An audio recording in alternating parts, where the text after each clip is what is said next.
बालकांचे आरोग्य, विकास, सुरक्षितता, शिक्षण यासाठी युनिसेफ व भारत सरकार यांच्यात सहकार्य करार झाला आहे. या अंतर्गत बालकांचं लैंगिक शोषण रोखण्यासाठी उपयुक्त ठरलेल्या ग्रॅव्हिटस फाउंडेशनचा गुड टच बॅड टच उपक्रम बालकल्याण व शिक्षण विभागानं राज्यभर राबवावा, अशी सूचना महाराष्ट्र विधान परिषदेच्या उपसभापती डॉक्टर नीलम गोरे यांनी आज व्यक्त केला. बालन्याय अधिनियम आणि बालकांच्या सुरक्षिततेचं इतर कार्यक्रम मराठीमधून उपलब्ध करून देण्याची मोहीम हाती घ्यावी, असं आवाहनही त्यांनी केलं आहे. ग्रॅव्हिटस फाउंडेशनच्या संस्थापिका अध्यक्षा उषा काकडे यांच्या पुढाकारानं युनिसेफ व ग्रॅव्हिटस फाउंडेशनतर्फे बाल आरोग्य विकास व त्यांचे अधिकार या विषयावरील राज्यस्तरीय परिषदेच्या उद्घाटनवेळी डॉक्टर गोरे बोलत होत्या. या परिषदेला युनिसेफच्या महाराष्ट्र प्रमुख राजेश्वरी चंद्रशेखर, सिम्बॉयसिसच्या संचालिका डॉक्टर विद्या येरवडेकर, दिग्दर्शिका फराह खान, अभिनेत्री Padmini Kolhapure, Indian medical association महाराष्ट्राचे माजी अध्यक्ष डॉक्टर अविनाश भोंडवे, बालनाट्य दिग्दर्शक संजय हळदीकर, बालरोग तज्ज्ञ डॉक्टर अमिता फडणीस, ॲडव्होकेट दिव्या चव्हाण, ट्रान्सजेंडर ॲक्टिव्हिस्ट लक्ष्मी नारायण त्रिपाठी, महिला व युनिसेफ फाउंडेशन आणि ग्रॅव्हिटस फाउंडेशन आम्ही गेलो 3 वर्ष एकत्रित मिळून काम करतो. आणि जेव्हा दिल्लीतली निर्भया केस ही जेव्हा घडली त्यानंतर आम्हाला असं वाटलं की आपण या विषयावरती काम करायला हवं आहे.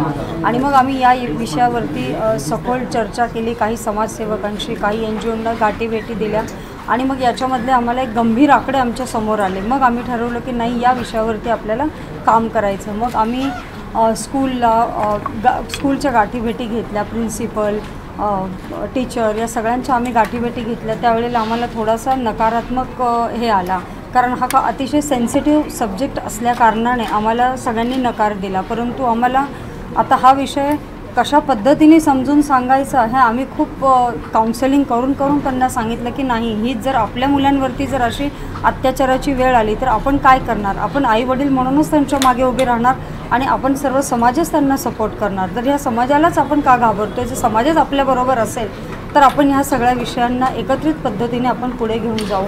यासाठी आम्ही स्कूलमध्ये मग सांगितल्यानंतर मग पॉझिटिव्ह रिस्पॉन्स आला आणि आम्ही 45 मिनिट्सचं एक सेशन स्कूलमध्ये स्टार्ट केलं.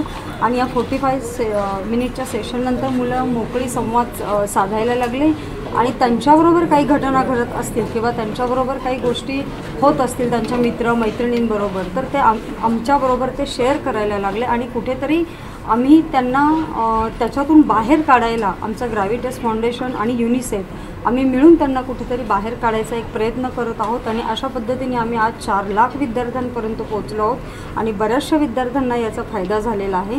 आणि आज इतका पॉझिटिव्ह रिस्पॉन्स आहे की स्कूल आम्हाला स्वतःहून फोन करून आम्हाला आज सांगते की प्लीज तुम्ही या आणि आम्हाला हे 45 मिनिटचं मुलांना गुड टच बॅड टचचं सेशन द्या. आज आमच्याकडे 1000 वर्क ऑर्डर स्कूलच्या आहेत आणि अशा पद्धतीने आम्ही काम पुढे करत आहोत. युनिसेफच्या राजेश्वरीजी ज्या आहेत आज आपल्याबरोबर, त्या देखील आपल्याला सांगतीलच पुढच्या काही आमच्या 3 ज्या गोष्टी आहेत. मुलांच्या वाचनाबद्दलचे सुद्धा याच्यामध्ये एक गंभीरता आहे की मुलांचं वाचन कमी झालेलं आहे. पाणी वाचवणं हे मुलांना आपण शिकवलं गेलं पाहिजे. याच्याबद्दल राजेश्वरी मॅडम आपल्याला सांगतील. As a mother, when I want to teach my children something, I will show them a really scary movie and say, do not do this.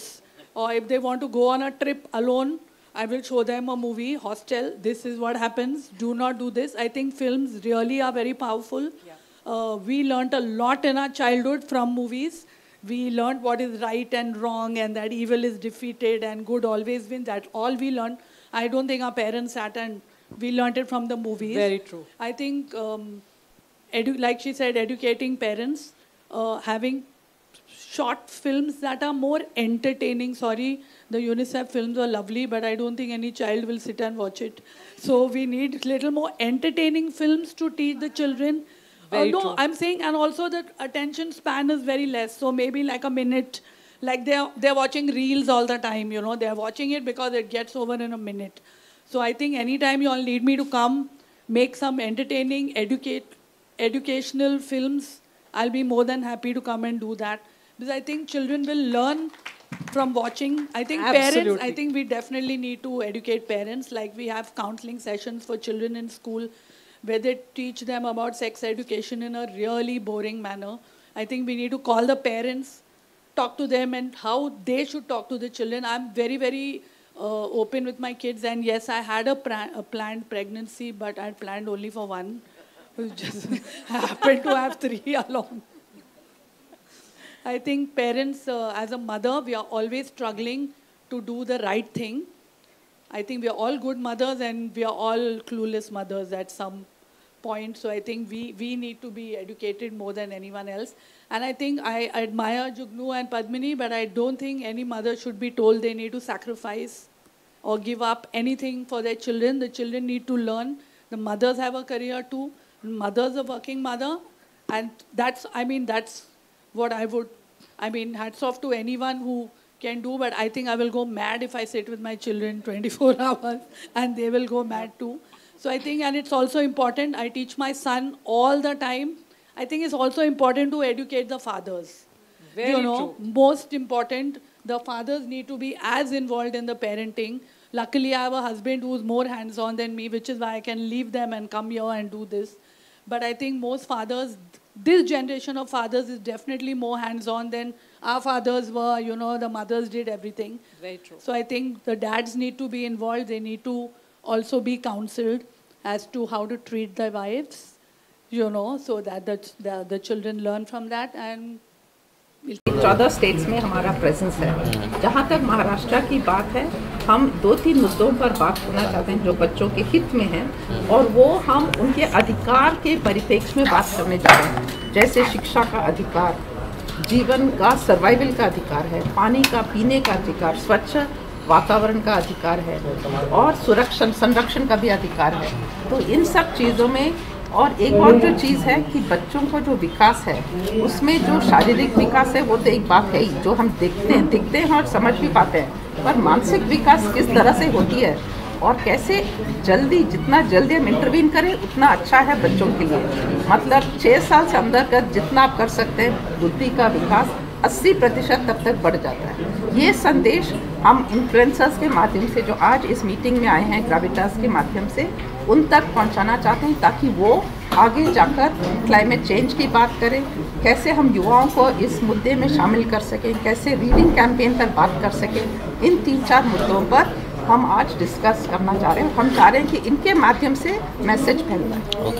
ज्यावेळेला विशेषतः बालकांच्या प्रश्नावरती एखादी घटना घडते, कुठे छोट्या मुलांना शाळेमध्ये चटके दिले जातात किंवा काही वेळेला ऊसतोड कामगारांच्या मुलांना किडनॅप केलं जातं, अशा घटना येतात आणि त्यावेळेला जाणवतं सगळ्यात म्हणजे कम्युनिटी बेस्ड ऑर्गनायझेशनचा अभाव। आपण जे काम करतोय सगळे अतिशय चांगलं काम आहे, डेडिकेशननी काम करतोय। प्रत्येक शहरामध्ये नसला तरी बऱ्याचशा शहरामध्ये आपला स्वतःचं अस्तित्व आहे, परंतु आपण हे पाहिलं सर्वजणांनी की आजही मोठ्या प्रमाणामध्ये युनिसेफनी केलं असेल तर मला आनंद आहे त्याचा, पण महाराष्ट्राच्या प्रत्येक तालुक्यामध्ये आपलं मॅपिंग केलं की कोण कुठल्या प्रश्नावर काम करतंय। उदाहरणार्थ मी एक 5 प्रश्न पाहिले की जे आपल्याला अगदी सातत्याने तुमच्याही विषयामध्ये येत आहे, आणि त्याच्यात चाइल्ड मॅरेजचा विषय, दुसरं पॉक्सोचा विषय, तिसरं एक्सप्लॉयटेशन ॲट वर्कप्लेस, चौथं स्कूल ड्रॉपआउट्स आणि चिल्ड्रेन इन वल्नरेबल सिच्युएशन। तर या 5 विषयांमध्ये अजून पण विषय बरेच निघू शकतात, पण मेन टायटल्स पाहिली तर आम्ही ज्यावेळेला बऱ्याचशा वल्नरेबल सिच्युएशनमध्ये काम केलं तेव्हा उषात असं लक्षात आलं की every NGO comes and they said it we are working, पण असं होतं की कुठल्या तालुक्यात आणि कुठल्या जिल्ह्यात त्यांचं काम आहे हे चित्र स्पष्ट नसतं। आणि मग असं होतं की आता यवतमाळचे CEO बोलताना आपण पाहिले, परंतु तिथल्या तालुक्यामध्ये झरीधामणी सारख्या भागामध्ये आदिवासी मुलींना फसवून लग्न करणं आणि त्यांची म्हणजे कुमारी मातांची मुलं असणं हा प्रश्न अजूनही सुटला असं आपल्याला म्हणता येणार नाही आहे। त्यामुळे खरं प्रश्न असा आहे की सगळे प्रश्न आपण जरी सोडवू शकलो नाही तरी कुठे आपलं अस्तित्व आहे आणि कुठे लोक तुमच्या आर्थिक मदतीशिवाय सुद्धा गुड टच बॅड टचचं काम करायला उत्सुक आहेत। याच्यामध्ये आता ग्रॅव्हिटास फाउंडेशन आणि युनिसेफनी नेतृत्व करावं असं मला वाटतं, कारण बऱ्याचशा शहरांच्यामध्ये बऱ्याचशा जिल्ह्यांमध्ये मला खूप संस्था भेटतात की ज्यांना काम करायचं आहे, परंतु त्यांना कामाच्या संदर्भामध्ये कशा पद्धतीने जायचं हे लक्षात येत नाही आहे।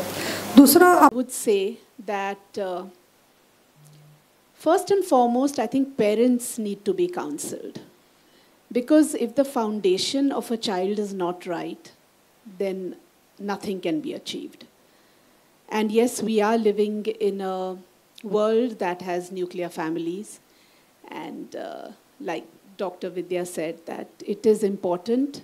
I mean, my son was brought up with his grandparents. And children are naturally, the culture, the values are naturally inculcated in children, whether you teach them or not. I've heard my son say a lot of times that, where I feel that he's just imbibed it from his grandparents, a lot of things. So that gives me a great feeling. Coming back to nutrition, I mean, I personally didn't know that a child's brain developed in the first 2-3 years. And I'm going to make sure that my grandchildren are taken extra care of. And I'm going to speak to, like, Jugnuji said, that we should tell our friends and families and near and dear ones around that how important it is. Because I think if the nutrition is not right, if there is no health, then there is no development. Especially the, the cognitive, development, your brain function, your emotional function, everything comes together. And children are learning from their parents. Here we have spoken about gadgets, mobiles, so many things, and yes, everything is, we are living in today's times, positive in so many ways, negative in so many ways. We go for dinners, we see families, like literally parents, 2 children sitting, each one on their mobiles. And like you rightly said, then why do you make a day of it? Why do you make an afternoon of it? So we as parents first need to be counseled.